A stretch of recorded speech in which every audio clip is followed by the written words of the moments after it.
Well, why is it that some people connect? What do they do? How do they connect? Let me give those answers to you. Number one is relationships. People listen because who you know. One of the ways you connect with people is by your relationships, who you know. That's why I'm reading the book right now, Uncommon Friends, by this guy named Jimmy. Can't even remember his last name, but why am I reading his book? Because he knew Harvey Firestone, because he knew Charles Lindbergh, because he knew Edison.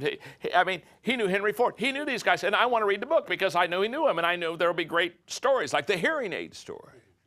So many times you connect with people because of who you know. When my assistant Linda Eggers talks to somebody on the phone that's wanting to get some kind of feedback from you for something, she has huge connection powers with them because she represents me. It's who you know.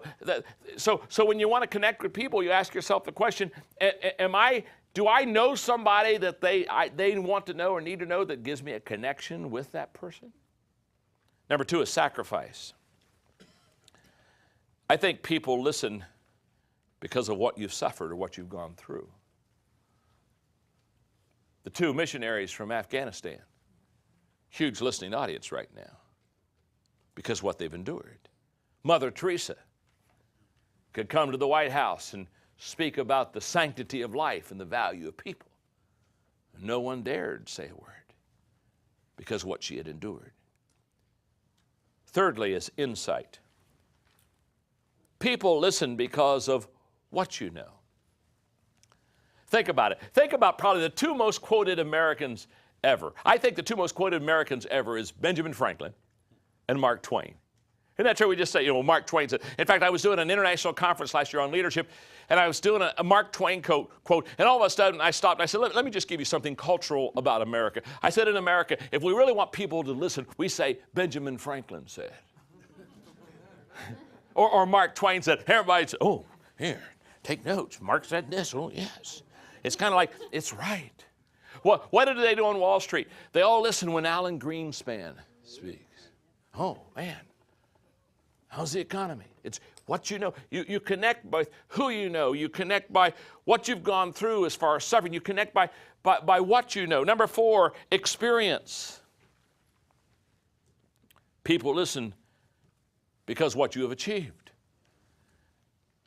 That's why Jack Welch can travel the country as the most successful CEO perhaps in the history of corporations with General Electric, and people flock to hear him or buy his book because he's been there. He's done it well. He's built an incredible, unbelievable corporation because of his successful experience. Number five, abilities. People listen to you because of what you're able to do.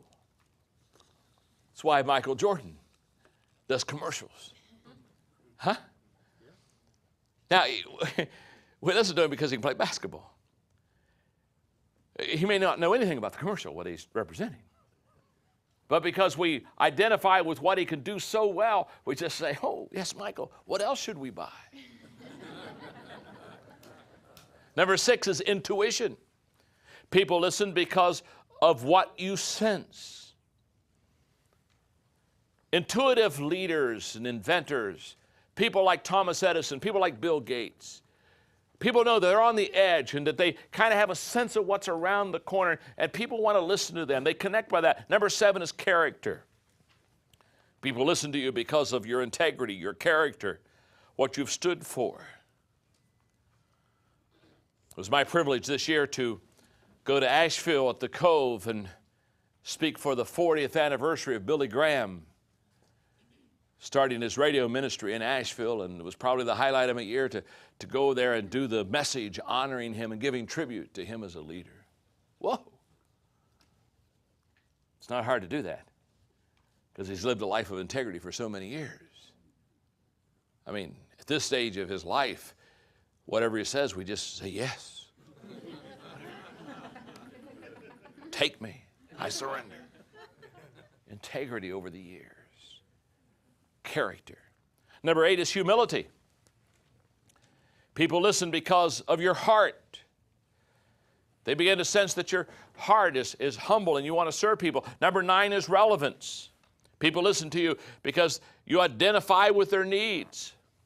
I was also privileged this year not only to pay tribute to Billy Graham a couple of months ago, but on Martin Luther King Day, the King family asked me to come down to Ebenezer Baptist Church and preach where Martin Luther King preached.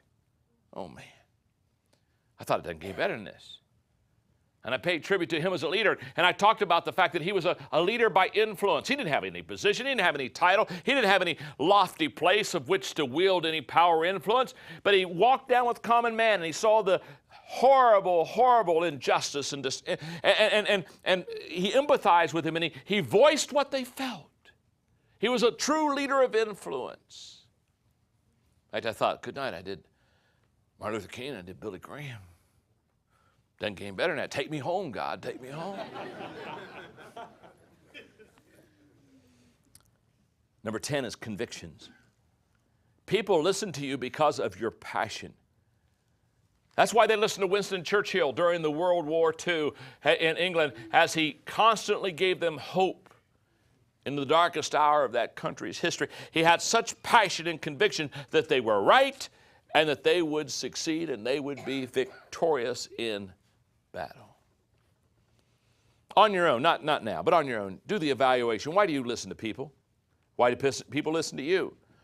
List the top 2 responses of why you can, of the 10 things I gave you, why is it that people listen to you? What is your area of connection with people? It's very important as a leader, communicator, to say, okay, this is how I connect.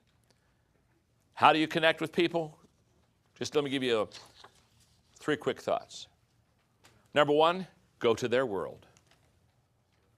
Connecting with a person means finding their agenda first.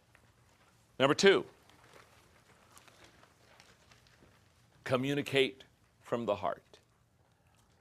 Communicate from the heart. Susanna Clark was right when she said, you've got to love like you'll never get hurt. You've got to dance like there's nobody watching. You've got to come from the heart if you want it to work. You just got to do it. And number 3, find the key to their life, because every person has a key to their life.